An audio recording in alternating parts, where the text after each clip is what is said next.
क्या बताऊं मम्मी, आजकल तो बासी कड़ी में भी उबाल आया हुआ है।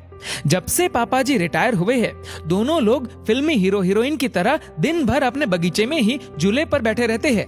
न अपने बालों की सफेदी का लिहाज है, न बहू बेटे का। इस उम्र में दोनों मेरी और नवीन की बराबरी कर रहे हैं। ठीक है माँ, मैं आपसे बाद में बात करती हूँ, शायद सासू माँ आ रही है। सासू माँ ने बहू की बातें कमरे के बाहर ही सुन ली थी, पर नजरअंदाज करते हुए खामोशी से चाय सोनम को दे दी। ससुर जी के रिटायर होने के बाद कुछ दिन से उनकी यही दिनचर्या हो गई थी। आजकल सासू माँ अपने पतिदेव के साथ अच्छे से तैयार होकर अपने घर के गार्डन में अपने पतिदेव के साथ झूले में बैठकर उनको कंपनी देती थी। ये गार्डन, उस पर बीच में चाय के लिए एक टेबल और एक झूला, अशोक और प्रभा का जीवन भर का सपना था, जो उन्होंने बड़ी मेहनत से साकार किया था। ऐसे मनमोहक वातावरण में वहां पर लगा झूला मन को असीम शांति प्रदान करता। पहले दोनों इस मनमोहक जगह में कम समय के लिए ही बैठ पाते थे। प्रभा अनमनी होती तो अशोक बड़े जिंदादिल शब्दों में कहते, पार्टनर, रिटायरमेंट के बाद दोनों इसी झूले पर साथ बैठेंगे और खाना भी साथ में ही खाएंगे। आपकी हर शिकायत हम दूर कर देंगे। फिलहाल हमें बच्चों के लिए जीना है। बच्चों के करियर पर बहुत कुछ बलिदान करना पड़ा। खैर, अब बेटा अच्छी नौकरी में था और बेटी भी अपने घर शादी करके जा चुकी थी। रिटायरमेंट के बाद घर में थोड़ी रौनक रहने लगी थी। अशोक जी को भी घर में रहना अच्छा लग रहा था। पहले तो बड़े पद की नौकरी की वजह से कभी उनके कदम घर में टिकते ही नहीं थे, लेकिन अब दोनों एक दूसरे के साथ काफी टाइम स्पेंड करते हैं। बहू सोनम अपने पति नवीन को उसके माता पिता के लिए ताने देने का कोई मौका नहीं छोड़ती थी। उसने उस कोने के बगीचे से छुटकारा पाने के लिए नवीन को एक रास्ता सुझाते हुए कहा, नवीन, क्यों ना हम बड़ी कार खरीद ले? आइडिया तो अच्छा है, पर रखेंगे कहाँ? एक कार रखने की ही तो जगह है घर में। नवीन थोड़ा चिंतित स्वर में बोला, जगह तो है ना, वो गार्डन तुम्हारा जहाँ आजकल दोनों लव बर्ड्स बैठते हैं। थोड़ा तमीज से बात करो। नवीन थोड़ा गुस्से से बोला, लेकिन फिर भी सोनम ने अपने पति को पापा से बात करने के लिए मना ही लिया। अगले दिन नवीन कुछ कार की तस्वीरों के साथ शाम को अपने पिता के पास गया और बोला, पापा, मैं और सोनम एक बड़ी गाड़ी खरीदना चाहते हैं। पर बेटा, एक बड़ी गाड़ी तो घर में पहले से ही है, और तो और इस नई गाड़ी को रखेंगे भी कहाँ? अशोक जी ने प्रश्न किया। ये जो बगीचा है, यही गैराज बनवा लेंगे। वैसे भी सोनम से तो इसकी देखभाल होने से रही, और मम्मी कब तक देखभाल करेंगी? इन पेड़ों को कटवाना ही ठीक रहेगा। वैसे भी ये सब जड़ें मजबूत कर घर की दीवारें कमजोर कर रहे हैं। ये सुनकर माँ तो वहीं कुर्सी पर सीना पकड़कर बैठ गई।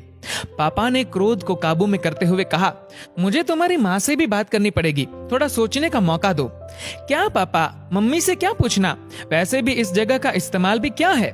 नवीन थोड़ा चिड़चिड़ाकर बोला, आप दोनों दिन भर इस जगह बगैर कुछ सोचे समझे 4 लोगों का लिहाज किए बगैर साथ में बैठे रहते हैं। अब आप दोनों कोई बच्चे तो नहीं हो, लेकिन आप दोनों ने दिन भर झूले पर साथ बैठे रहने का रिवाज बना लिया है, और ये भी नहीं सोचते कि 4 लोग क्या कहेंगे। इस उम्र में मम्मी के साथ बैठने के बजाय आप अपनी उम्र के लोगों में उठा बैठी करेंगे तो वो ज्यादा अच्छा लगेगा, न कि ये सब। और वह दंदनाते हुए अंदर चला गया। अंदर सोनम की बड़बड़ाहट भी जारी थी। अशोक जी कड़वी सच्चाई का एहसास कर रहे थे, पर आज की बात से तो उनके साथ प्रभाजी भी सन्न रह गई। अपने बेटे के मुंह से ऐसी बातें सुनकर दोनों का दिल भर आया था और टूट भी चुका था। रिटायरमेंट को अभी कुछ ही समय हुआ जो थोड़ा सुकून से गुजरा था। पहले की जिंदगी तो भागम भाग में ही निकल गई थी बच्चों के लिए सुख साधन जुटाने में। अशोक जी आज पूरी रात ऊहापोह में लगे रहे, कुछ सोचते रहे, कुछ समझते रहे और कुछ योजना बनाते रहे। लेकिन सुबह जब वे उठे तब बड़े शांत और प्रसन्न थे। वे रसोई में गए और खुद चाय बनाई। कमरे में आकर पहला कप प्रभा को उठाकर पकड़ाया और दूसरा खुद पीने लगे। आपने क्या सोचा? प्रभा ने रुआंसे लहजे में पूछा। मैं सब ठीक कर दूंगा, बस तुम धीरज रखो, अशोक बोले। पर हद से ज्यादा निराश प्रभा उस दिन पौधों में पानी देने भी न निकली और न ही किसी से कोई बात की। दिन भर सब सामान्य रहा, लेकिन शाम को अपने घर के बाहर एक बोर्ड टांग दिया जहां लिखा था वृद्धाश्रम। वृद्धाश्रम का बोर्ड टंगा देख नवीन ने भौचक के स्वर में पापा से प्रश्न किया, पापा, माना कि घर बड़ा है, पर ये वृद्धाश्रम का बोर्ड किस लिए? अगले महीने मेरे स्टाफ के मिस्टर गुप्ता रिटायर हो रहे हैं, तो वो इसी घर में रहेंगे, उन्होंने शांतिपूर्ण तरीके से उत्तर दिया। हैरान नवीन बोला, पर कहाँ? तुम्हारे कमरे में, पापा ने सामान्य स्वर में उत्तर दिया। नवीन का स्वर अब हकलाने लगा था। और हम लोग तुम्हें इस लायक बना दिया है।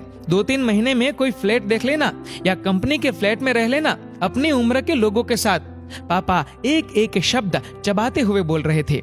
हम दोनों भी अपनी उम्र के लोगों में उठे बैठेंगे और अपनी बात पूरी करते हुए कहा, अरे नालायक, तुम्हारी माँ की सारी उम्र सबका लिहाज करने में ही निकल गई, कभी बुजुर्ग तो कभी बच्चे।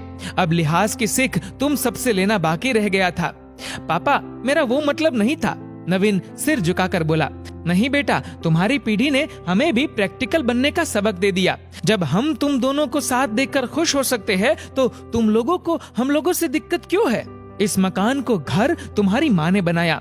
ये पेड़ और इनके फूल तुम्हारे लिए मांगी गई न जाने कितनी मनौतियों के साक्षी है। तो यह अनोखा कोना छीनने का अधिकार मैं किसी को भी नहीं दूंगा।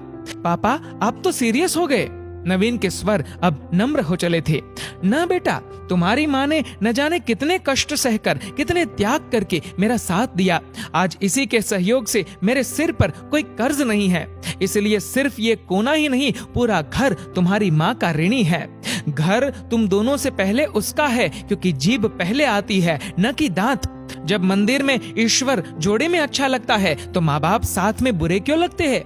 जिंदगी हमें भी तो एक ही बार मिली है, इसलिए हम इसे अपने हिसाब से एंजॉय करना चाहते हैं। नवीन अब कुछ भी बोलने के लायक नहीं रहा। दोनों पापा के पैरों में गिरकर माफी मांगने लगे।